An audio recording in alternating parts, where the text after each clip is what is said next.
Charge. Matt Bove, Dom Tibbetts. It is good to be home, Dom. We're back in Buffalo. Oh, you know what's nice about where we are? So we're in the Bills training facility right now. We're not getting rained on because it feels like it rained every day we were at Fisher. And this is no slight to this fine city of Rochester, but also I got to sleep on a queen-size bed last night, not the twin mattress inside the dorm room. That was pretty good. Home is always where the heart is. You know, I was sore for a couple days, and I wondered why. And then I remembered it was because there was a metal spring directly into my back on the twin-size right between cot. your C5, C6 vertebrae. I don't know what any of those mean. I just know I was really, really uncomfortable when I was out there at St. John Fisher.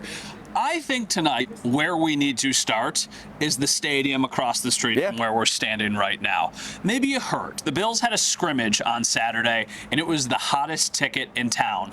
Dom was there. A bunch of our colleagues were there. A bunch of you probably watching this were there. Needless to say, there's a lot of opinions about this stadium. Oh, yeah. Feels like, from what I've heard, the people I've actually had conversations with, they have a lot of good things to say. I would say so. And I believe there's a very vocal minority of people online who are sharing their displeasures, the things that they did not like. And that's not to say that there are not things that they need to figure out. Sure. And that there aren't like legitimate gripes. But every time I talk to somebody like I asked you, you're like, man, it was great. What was your take on the stadium? Yeah, I can't speak to, and I've seen the same thing on social media. I can't speak to the people who didn't like their seats or felt like the railings, the obstructed views, some things with the concession stands not being open, or maybe other things that weren't fully stocked and supplied. I can tell you what it was from just being down on the game field itself and looking up and seeing the just mountains of fans, and like when they would walk in, I thought the coolest feature for me, at least, or the coolest moment, was when fans were first let in through the gate, and they're all standing at the concourse taking photos and videos, soaking it in, because I think there's just a lot of like, I can't believe this is a real stadium. The blue and red seat design, I always thought when I first was like seeing the seats being laid in, I was like, this won't make any sense. Seeing that kind of drift through the stadium, I think it adds such a nice effect. I think the video boards are perfectly just fine. That's my opinion. But then on the field, the grass surface, I know the players like it, but it just gives it a totally different feel. It's a big stadium for a guy who shoots games on the sideline. I am feeling like I'm going to have a little bit more navigation, more room to get around. I walked around the main concourse just a little bit, and I was just kind of, again, the way that fans, I think, are going to be able to see the field from wherever you are in the main concourse. This is going to be such an upgrade. I don't think that's why you're seeing a lot of TVs around, because all you have to do if you're in line for a beer, a hot dog, whatever it is, turn around and there's the game. I thought it was a really great stadium. They've done a really good job with it. And it's crazy to me, Matt, that sits in Orchard Park, New York. That doesn't feel like it belongs there. Yeah. Like the Bison statues lit up, I thought looked great too, but it just makes no sense to me that Western New York gets that. But here we are, and it's a really cool feature for this community. I completely understand. I don't want to undersell the gripes, right? If you spent your hard-earned money and you got a seat and you have an obstructed view, and maybe there wasn't a ton of clarity during the process of how much your view would be obstructed, I do not want to diminish that at all, because I totally understand that could be frustrating, and I know maybe getting in and out was a bit more difficult than you anticipated. Maybe the food and beverage is more than you were thinking going into it. I understand there are going to be growing pains with this building, but I also know the players who we spoke with after really, really loved the place. Oh, it's amazing. First time opening the stadium for everybody. Even the people in the 400s was going crazy, so I'm loving it here, and this stadium is going to be rocking. I'm like, dang, like, this is nice. Like, who I'm saying, they got money for it, bro. That's how I'm really thinking. I see stuff in the stadium. I'm like, dang, like inside. I'm like, okay, this is nice. You feel me? This is nice. I know everybody loved the Ralph and when it was over there across the street, but this is a whole new atmosphere, and it's awesome to call it home, and I look forward to seeing how it is on a normal game day. Okay, so that is what the players had to say. You were there. Yeah. We had colleagues there talking to fans. What did you think? Yeah, so I think fans, first off, when they walked in, like I said, they were getting the videos, capturing the moments, but then the loudspeakers came on, and that's the thing. I was talking to a couple fans who were sitting in like the close field level, like, this is so loud, with the volume cranked up to what I heard was only like 85% volume. Okay. So the speakers, the volume, and then imagining what that place is going to be like on the home opener Thursday night against the Lions, I can't imagine, but there's so much more that the fans were all taking in, and that is where I'll let them do the talking. Well, the players got to experience the true game day atmosphere here in the stadium for the first time. Fans also got their own experience to check out the more than $2 billion stadium for the first time as well. Here are some of their initial reactions. I mean, for just a scrimmage game, the turnout is nuts. So, you know, the Bills Mafia turned out big time here. Now seeing this, being a Bills fan in this stadium, it's amazing. It's a great experience.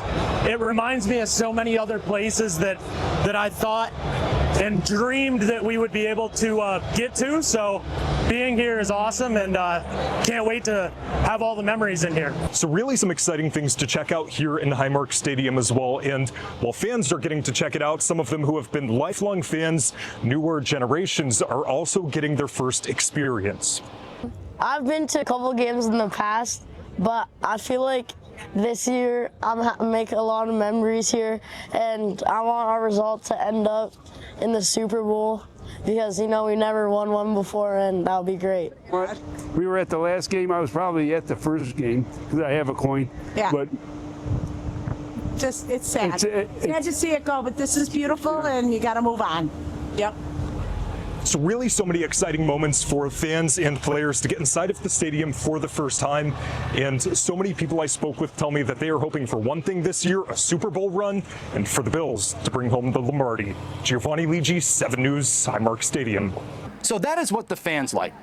There's so many things that caught my eye, that my attention went to when I first walked into this place.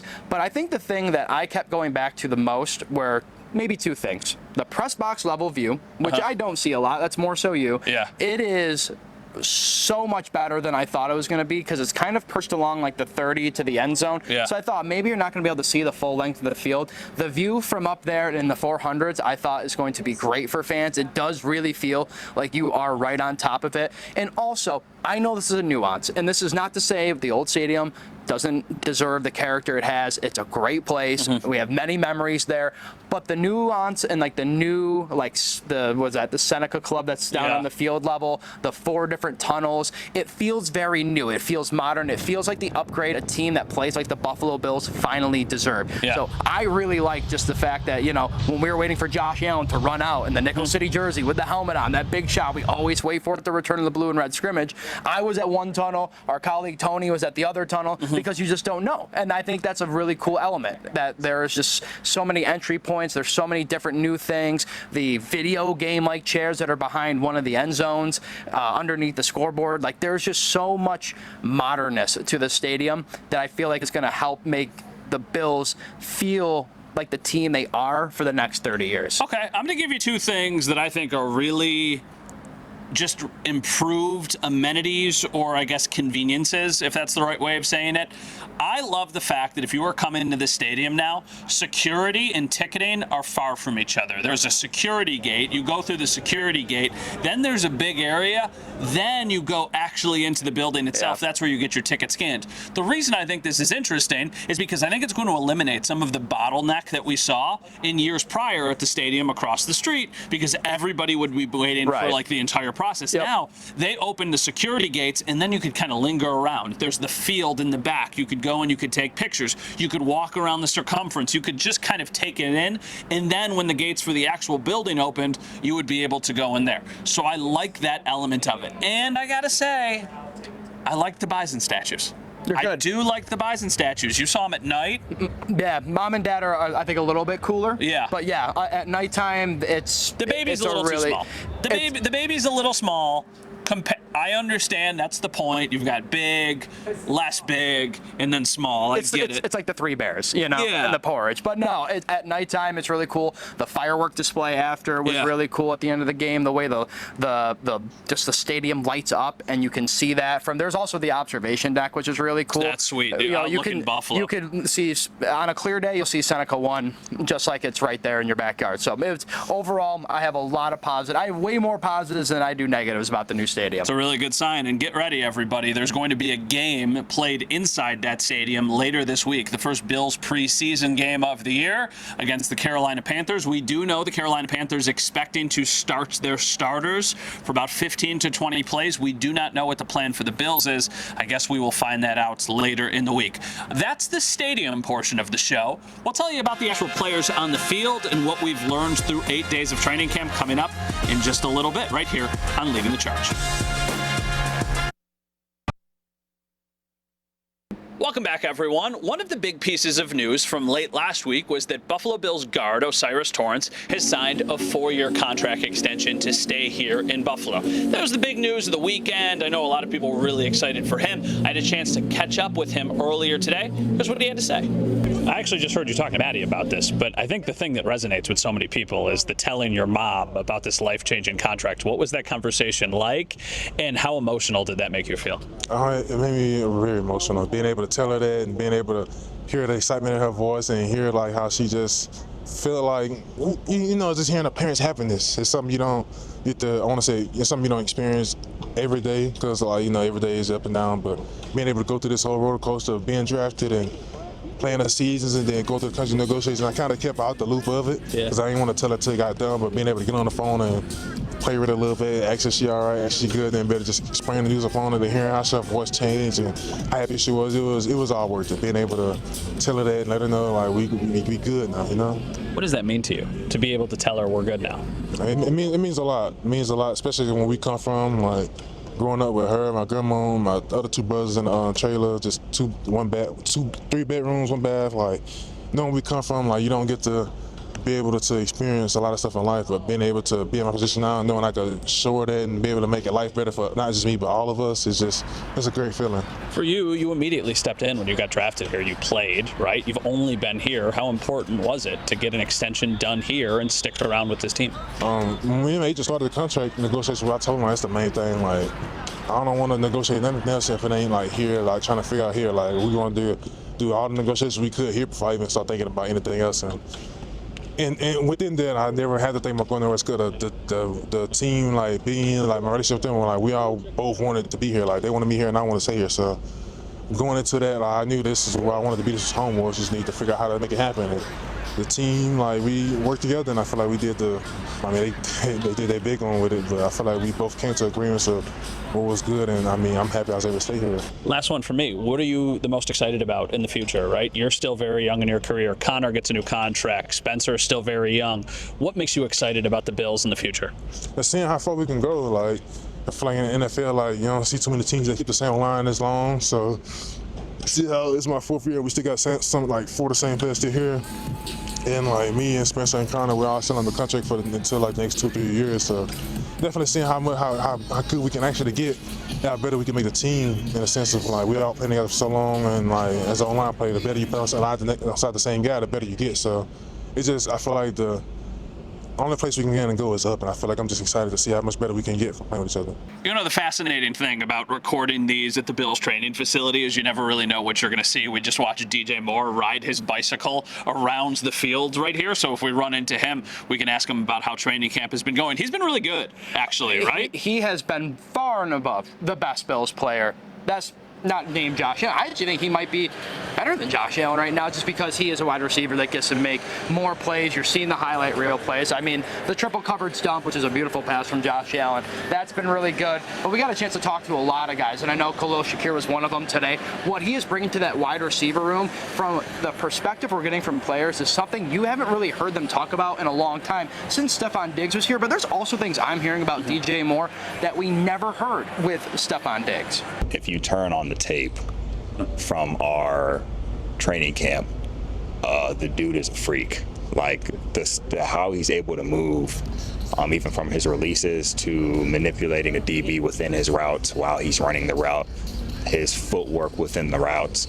I've never really seen anything like it before. We're putting him in a lot of different spots, a lot of different positions, a lot of different routes, and obviously that would probably get more game plan specific as we start to get into games. But right now, he's bringing an element of speed and some big plays out there for us. Okay, so DJ Moore, a player that we have been impressed by up to this point. How about somebody who you need to see more from here on out. I do think that that's something that sometimes we gloss over. Yeah, I feel like I'm still kind of waiting for Bradley Chubb. I feel like I just haven't been able to notice Bradley Chubb a little bit more. I also don't know if that's just because he hasn't been able to fully ramp it up yet. You're also a veteran who knows that he's not going to go after Josh Allen. He's taken reps against the one there too. I also think in the secondary, I still need to see more from IGB. I feel like he's a guy who the Bills need as a second-round pick to kind of step up and maybe be the third defensive back in that cornerback room. Yeah. And I don't know if he's there right now. There's a lot of guys, we talked to Kenai Walker, and I don't know if Kenai Walker's a bona fide number 3 guy, but it feels like the competition's a little bit too open. So IGB for me is just leaving a little meat left on the bone right now. Another name for me that I think we got to keep an eye on is Dwayne Carter. I think he is fighting very much for a job on this roster. A couple of years ago, he was a third-round pick. Third-round picks are always going to make the team as a rookie. Then last year, he misses the entire season with an injury. Just a really unfortunate situation.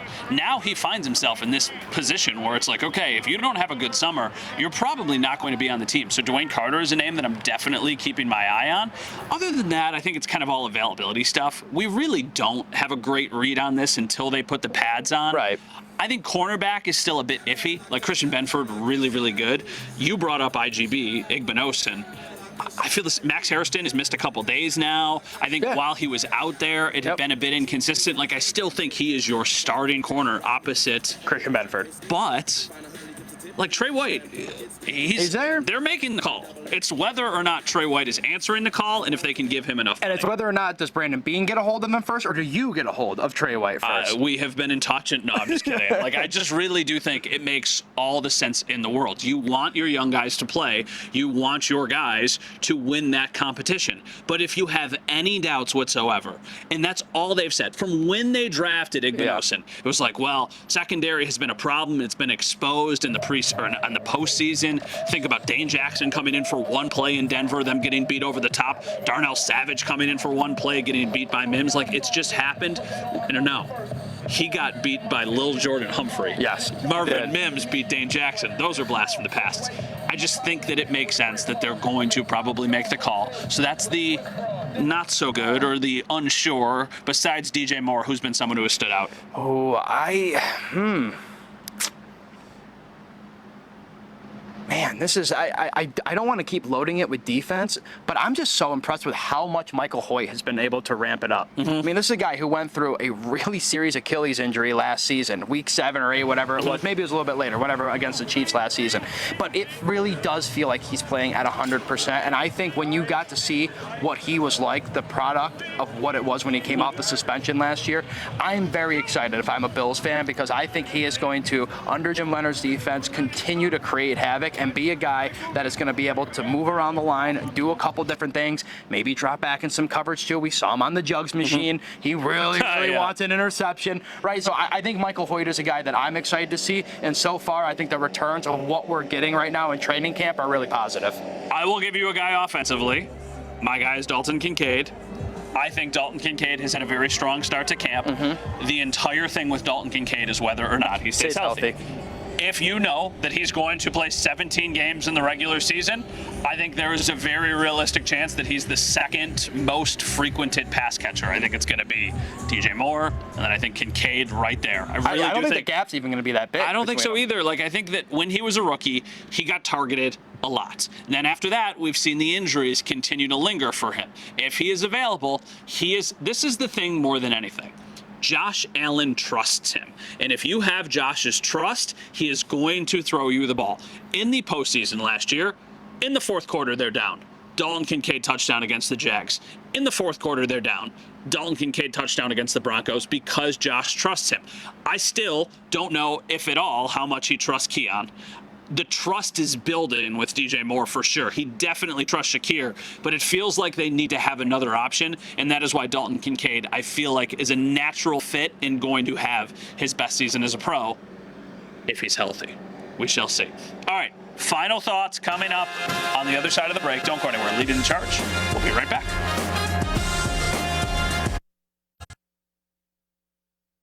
Final thoughts time as we wrap up Leading the Charge. Lead the way. Yeah, so we talked a lot about the new stadium. It's beautiful. It's going to be a great home for the Buffalo Bills for at least the next 30 years. Today was the first day I drove into the practice facility, and I saw the old stadium.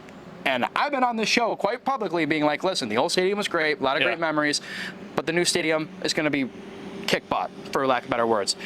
I felt a little sad seeing the pile of rubble that is now the old Highmark Stadium. For the first time, I was like, oh, that hurts my soul to see. So a lot of cherished memories over there. Looking forward to the new, but that was definitely a little tough to see today. You know what you do when you're a little sad?